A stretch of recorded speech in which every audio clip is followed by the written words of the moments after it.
disons avant Noël, une nouvelle phase dans la lutte contre le démantèlement des gangs.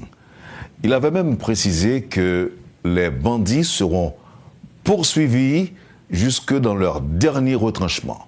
Autant dire qu'il y aura pour la première fois des affrontements corps à corps.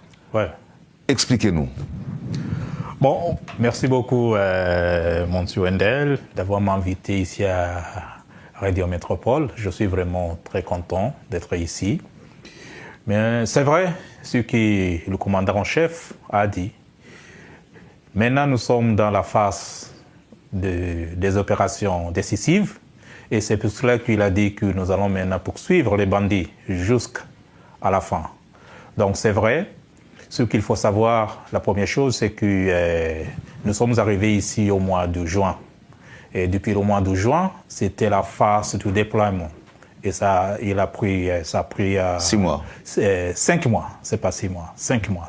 Donc c'est la fin du mois de novembre qu'on a terminé la phase du déploiement. Donc maintenant, vous êtes en train de nous dire que ça, c'était la phase de reconnaissance qui était, si longue? Oui, c'était si longue. C'était la phase de reconnaissance, la phase de recevoir les matériaux, les armes, tout ça. Et puis les personnels des pays qui allaient envoyer les policiers ici pour la MSS. Donc, on a terminé cette phase-là. Donc, maintenant, nous allons commencer avec la phase des opérations décisives. Et c'est très compliqué, oui, et c'est là que nous avons déjà commencé au mois de décembre. Donc, les opérations décisives vont débuter. Les Haïtiens doivent le mettre en tête. Voilà. Dès ce mois de décembre. Dès ce mois de décembre. Oui, c'est pour cela que le chef commandant Otungé a déclaré ça. Oui. Maintenant, qu'est-ce qui vous faisait défaut? Qu'est-ce qui a manqué? Pourquoi 5 mois? Pourquoi? C'est selon le programme du MSS. Il y avait 4 phases. Le premier phase, c'est déploiement. Le deuxième phase, c'est le commencement des opérations décisives. Le troisième phase, c'est la phase de stabilisation. Et puis la dernière phase, ce sera la phase de transition. Donc, pendant la phase des opérations décisives, c'est maintenant combattre, démanteler les gangs, les chasser là où ils se cachent, dans les quartiers, là où ils se trouvent. Et les gang leaders, chasser les gang leaders pour qu'on puisse les arrêter. Donc, c'est la phase des opérations décisives. La phase comment dirais-je, c'est pas transition, mais stabilisation, c'est quand maintenant il y a de la paix, on a déjà chassé les bandits là, donc organiser des choses comme telles. Et puis la dernière phase, c'est la phase de transition. Maintenant, nous avons déjà terminé notre travail. Comment est-ce que nous allons maintenant retourner chez nous? Est-ce que nous allons continuer à travailler et supporter la police piénage? Oui ou non? Donc, c'était programmé comme ça. C'est pas nous qui avons décidé de rester à la base pendant 5 mois. Mais comme vous avez constaté, mon cher ami Wendel, quand nous sommes arrivés ici en Haïti au mois de juin, vers la fin, c'était pour nous de rester à la base en attendant le déploiement des autres personnels. Mais quand nous sommes arrivés ici, les Haïtiens nous ont bien reçus à l'aéroport. Et nous avons constaté comment la situation sécuritaire était ici. Donc, au lieu de rester en attendant les autres personnels, nous avons décidé de travailler avec le piénage et supporter le piénage pour qu'on puisse quand même démanteler les gangs. Oui. Phase de reconnaissance, déploiement sur le terrain. Vous avez quand même, votre réputation vous a précédé dans le sens que vous aviez déjà cette pratique de démanteler les gangs même dans votre pays. Il est vrai que votre pays a encore des problèmes de gangs, mais n'empêche que vous aviez cette habitude. qu'est-ce qui fait la différence entre le fonctionnement des gangs de chez vous et ceux qui sont en Haïti? Bon, c'est une très bonne question. Mais quand nous sommes arrivés ici en Haïti, nous avons constaté beaucoup de différences. Je peux commencer par exemple, les personnels kenyans, les policiers kenyans ne comprenaient pas les terrains. Ici en Haïti, les rues sont très étroites. C'est pas comme chez nous. Ici, on conduit à droite. Non, chez vous? Chez nous, c'est à droite. Oui, ici, c'est à gauche. Ici, c'est à gauche. Donc, les chauffeurs devraient quand même apprécier comment on conduit les voitures, les véhicules. Là. Et deuxièmement, il y avait un défi au niveau de la langue. De communication. Ici, de communication. Ici, on parle de créole, de français. Chez nous, c'est anglais, c'est swahili. Donc, pour qu'on puisse se comprendre bien, on a commencé à apprendre le créole et le français. Et c'est pour cela. Mais au niveau des gangs, ils sont quand même un peu différents. Parce que chez nous, on se bat avec les gangs dans les quartiers. Là, c'est pas surtout dans les villes comme Pape, ici, Port-au-Prince. Mais ici, quand nous sommes arrivés ici, ce sont les gangs qui utilisent, ils profitent des bâtiments déjà abandonnés. Vous voyez, chez nous, on n'a pas de bâtiments abandonnés. Oui, donc c'était le combat très clos. C'était le combat, oui, très proche, comment dirais-je. Oui, c'est ça. Alors, chez vous, c'est comme ça? Oui. Oui. OK. Est-ce qu'on peut considérer cette différence comme étant des obstacles pour vous? Je ne dirais pas ça, mais à vrai dire, c'est un peu compliqué. Parce que ici, les gangs se trouvent parmi la population. Ils ne sont pas vraiment très isolés. Oui, ils sont parmi la population. Donc, il faut quand même marcher un peu lentement. Oui, sinon, on allait tuer beaucoup du civil, vous voyez, les civiliens, oui. Donc, mais comment vous allez vous y prendre pour éviter qu'il y a trop de dommages collatéraux? Oui, donc la première chose, nous sommes venus ici pour supporter le piénage. Donc, chaque jour que nous sommes à l'extérieur, là, nous sommes toujours accompagnés par la piénage. Nous faisons les opérations conjointes avec les piénages. Donc, pour cela, comme ça, les piénages nous dirigent comment réagir sur le terrain. Oui, et puis quelquefois, ce sont les policiers haïtiens, le piénage, qui dirigent les opérations. Donc comme ça, nous ne pouvons pas tuer n'importe qui. Oui. OK.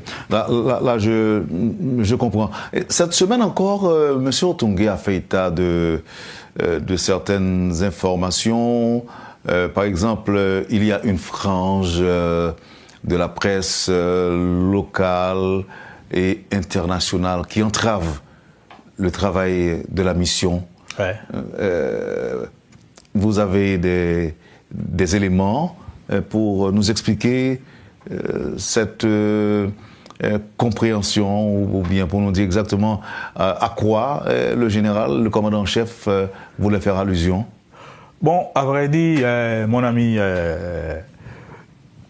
nous, les Kenyans, nous nous sentons comme les Haïtiens. Nous sommes les Noirs comme les Haïtiens. Donc, même la culture, c'est presque la même comme celle des Kenyans. Et c'est dommage que maintenant que nous rentrons dans la phase des opérations décisives, bien sûr, les gangs, il y a les gens qui ne sont pas vraiment très contents avec ça. Donc, on a commencé à avoir beaucoup de propagande. Parmi les propagandes qu'on a partagées, qu'on a vu dans les médias sociaux, c'est que il y a les policiers kenyans qui ont démissionné, il y a les policiers kenyans qui n'ont pas encore reçu leur salaire, mais c'est faux. Donc il faut bien constater que il y a les gens, il y a les organisations qui ne sont pas contents, maintenant que nous faisons beaucoup de progrès, parce que nous rentrons dans la phase des opérations décisives. Oui. Vous dites progrès. Oui. Alors que les Haïtiens ne voient pas encore ces progrès. Bon, moi je suis toujours les réseaux sociaux, mais je commence à constater que les Haïtiens maintenant commencent à apprécier ce que les Kenyans, la mission MSS font. Oui. Des Haïtiens jusqu'à présent sont, je dirais, sceptiques. Ouais. Par rapport aux capacités policières haïtiennes et de la mission. Pour vaincre les groupes armés, ils constatent que 6 mois après le début de déploiement de la mission, c'est comme si que ça piétine. Il est vrai que vous venez de donner quelques explications, mais l'impression c'est que l'on piétine, on fait du surplace. Ouais. Tandis que les groupes armés gagnent davantage de terrain. Alors qu'il n'y a pas beaucoup de résultats, les groupes armés gagnent de nouveaux territoires. Comment renforcer la crédibilité de la mission aujourd'hui? Bon, moi je comprends la population haïtienne et j'apprécie beaucoup la population haïtienne. Quand nous sommes arrivés ici, la population haïtienne avait beaucoup d'espoir. C'est vrai, la situation était catastrophique, mais la population haïtienne avait beaucoup d'espoir. Donc, au lieu de rester à la base en attendant les autres policiers d'arriver, nous avons commencé à travailler avec le piénage. Et ils ont raison pour critiquer ce que nous faisons. Mais à vrai dire, nous avons déjà fait beaucoup de progrès. Pour assurer les Haïtiens, c'est que selon le programme, comment on a programmé la mission MSS, à la fin du 5 mois, il devrait avoir au moins 2500 policiers sur le terrain. Malheureusement, nous sommes seulement 400 sur le terrain. Donc avec 400, on ne peut pas quand même combattre les gangs comme un groupe de la mission de 2500 personnes. Donc, nous faisons ce que nous pouvons faire avec le piénage. Mais quels sont les obstacles réellement au déploiement des 60%, soit 620 policiers kenyans? Quid des autres contingents? Comment? Vous pourriez répéter un peu? Oui, alors je dis, quels sont les obstacles au déploiement des 60%, soit 620 policiers kenyans? Qu'est-ce qui s'est passé? Et puis, quid des autres contingents? Ça veut dire, où sont les autres contingents? Bon, premièrement, Kenya a promis, notre président a promis, Kenya allait envoyer 1000 policiers kenyans. Ils ont déjà formé, ils sont prêts maintenant à venir ici en Haïti et dans quelques semaines, ils vont arriver ici en Haïti. Ce sont les Kenyans. Donc les 620, les six policiers, ils vont arriver dans quelques semaines. Je ne peux pas qualifier quand, mais dans quelques semaines. Pour les autres pays qui devraient déployer leurs policiers, je sais que les Guatémalens vont arriver. Je sais que le Bahamas, ils vont ajouter leurs policiers ici. Je sais que, comment dirais-je, les Jamaïcains, lui aussi, ils vont ajouter les policiers ici. Donc, vers la fin du mois de décembre, nous allons avoir une augmentation des policiers. Considérable? Bon, disons environ, si tout va bien, peut-être 1000. 1000 autres. Oui, 1000. Okay. Mais j'ai appris aussi qu'il y a un dirigeant qui avait promis d'envoyer des militaires ou des policiers en Haïti. Mais à un moment donné, en raison des informations qui circulent selon lesquelles la terreur est partout en Haïti, il avait même demandé à ses agents de ne pas rester en Haïti s'ils se sentent vraiment en danger, de retourner dans leur pays. Vous avez entendu ça? Oui, j'ai bien. Bon, je sais que tu veux parler du Bahamas. En effet. C'est le gouvernement du Bahamas qui a dit ça, mais il a clarifié ça. Ce n'était pas les policiers, les soldats qui sont à la MSS, mais c'était sur leur ambassade, le consulate ici en Haïti. Là, les soldats sont toujours ils travaillent toujours à la MSS, donc ils n'ont pas envie ils ne sont pas partis. Ils ne sont pas partis. Okay. Ils ne sont pas partis. Quel est, pour l'instant, le niveau de financement actuel de la mission? Ça, je ne peux pas quand même aller très profondément à expliquer ça parce que ça reste avec Washington, avec l'ONU, avec le Trust Fund. Mais je sais qu'il y a beaucoup de pays qui ont promis de contribuer au fonds. Donc, je suis sûr que ça va aller.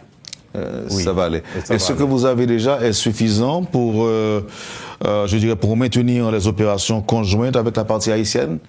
Oui. Ce que vous avez comme fonds? Oui. Comme fonds, oui. Mais même aussi les matériaux, les arts, oui, nous en avons. Oui.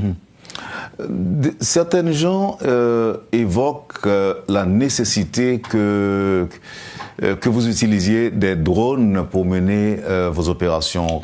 Comment ça se passe? Est-ce que vous en avez ou bien vous attendez? Nous avons des drones, mon ami, nous avons des drones. Est-ce que vous les utilisez? Oui, bien sûr. Est-ce que ça donne des résultats? Beaucoup de résultats. Comme nous, par exemple, c'est le piénage. Il a les drones. Nous utilisons toujours les drones avec nos piénages. Les États-Unis nous ont donné les drones. Nous utilisons toujours les drones. Nous avons le drone à Port-Sondé. Nous avons les drones à la Police Academy, à l'Académie de police. Oui, nous avons les drones ici à la base. Mais vous savez aussi que les gangs aussi ont des drones. Voilà, je sais qu'ils ont des drones. Et bon, donc comme ça que nous devons avoir les drones aussi. Oui. Oh, ok. Est-ce qu'à l'avenir, vous prévoyez d'effectuer des vols à l'hélicoptère, par exemple? Oui. Dans le cadre de vos opérations? C'est déjà programmé, mon ami. Oui, nous avons des pays qui vont nous donner El Salvador, il va nous donner les avions, hélicoptères pour le Guatemala, même chose, qu'on puisse employer ici sur le terrain. Vous êtes en train de nous dire que ça va être quelque chose de grandiose, de gigantesque, je dirais? Voilà, parce que c'est nécessaire pour insérer les policiers sur terrain, parce qu'ici on a constaté que les gangs bloquent toujours des routes. Donc pour y arriver au cas de massacre, au cas d'une attaque, pour arriver sur le terrain, tu trouves que la route est déjà bloquée. Donc, ça sera mieux d'utiliser les hélicoptères et aussi pour les évacuations.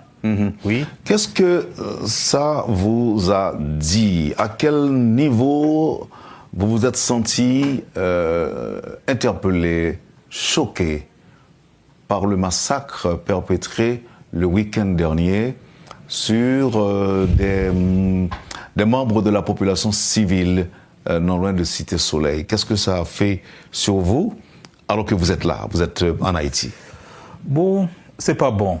C'est dommage que ça peut arriver quand nous sommes ici en Haïti. C'est pas bon. C'est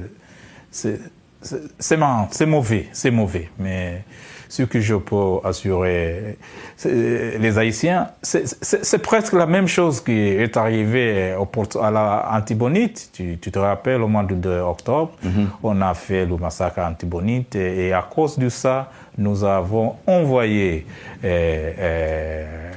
notre équipe jusqu'à Port-Sondé pour pacifier les routes là, et maintenant ça va. Même ici, à Cité-Soleil, à Bel-Air, à Solino, nous avons déjà nous installé à IG Piénage. C'est pour cela que nous pouvons être un peu proches de la population. Delmas, IG Delmas, pour le National Port et les autres comme ça. Donc, c'est dommage que ce qui est arrivé pendant le week-end, mais nous sommes en train de faire quelque chose. Vous n'aviez pas reçu d'appel à l'aide de la part de la population ce jour-là? Non, malheureusement non. Malheureusement non. Avant de continuer à vous poser des questions sur ce que vous faites, ce que vous allez faire, comment vous évaluez le travail de vos collègues policiers haïtiens? Mon ami, il faut être fier de votre policier. Ils travaillent beaucoup, ils travaillent dur. Oui, ils ont le goût de travailler. Nous sommes vraiment très fiers de nos collègues, les policiers haïtiens, parce qu'ils nous ont montré les chemins, oui. Et c'est seulement peut-être les supporter avec les matériaux et avec les armes, et comme ça, ils vont travailler plus dur comme maintenant. Mais nous sommes fiers, nous travaillons toujours comme une équipe, nous faisons toujours des opérations conjointes. Nous sommes toujours sur la terre avec les Haïtiens, la PNH, et même le directeur général